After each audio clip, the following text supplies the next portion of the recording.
जिसको कमजोर बोलते हैं, जिसको हाशिए पर बोलते हैं, जिसको निसहाय बोलते हैं। और दूसरा वर्ग होता है जो अमीर वर्ग होता है, अमीर होता है, वह पूंजीपति होता है, उद्योगपति होता है। ये वर्ग है, क्लास है। और उसमें भी डॉक्टर बाबा साहब अम्बेडकर ने रिफाइन किया कि यहाँ पर वर्ग तो है।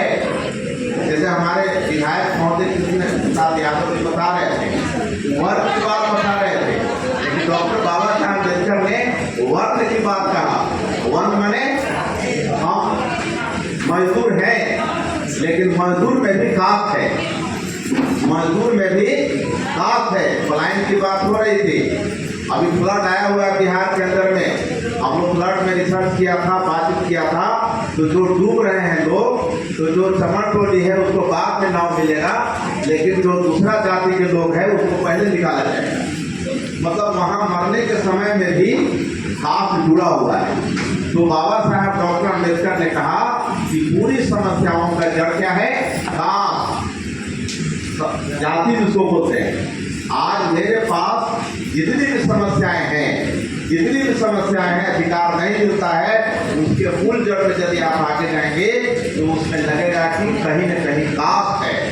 हमारे लोग पढ़े लिखे IAS भी हो गए हैं, डॉक्टर भी बन गए हैं, इंजीनियर भी बन गए हैं, लेकिन कास्ट के चलते उनको भी वहाँ प्रताड़ित किया जाता है। मतलब हमारे यहाँ जो है कितने बड़े ओहदे पर भी चले जाएं, लेकिन कास्ट आपको छोड़ेगा नहीं, जाति आपको छोड़ेगा नहीं।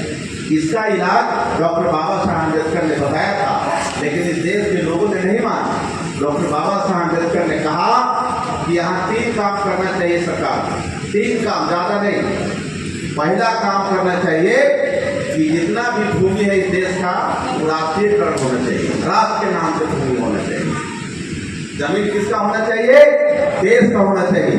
जमीन का किसी एक व्यक्ति का मिल्कियत नहीं है, जमीन पर सबका बराबर का अधिकार है। लेकिन देश के अंदर में जब देश आजाद हुआ तो आज़ादी के पहला संसद ने पहला काम किया कि यहाँ सीलिंग एक्ट बनाया और 14 से 675 एकड़ जमीन रखने का अधिकार दे दिया।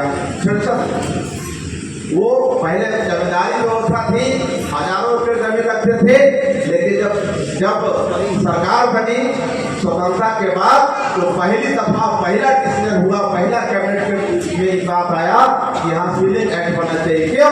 क्योंकि संसद में कौन लगे हुए थे? वही जमींदार परिवार के लोग संसद में गए हुए थे।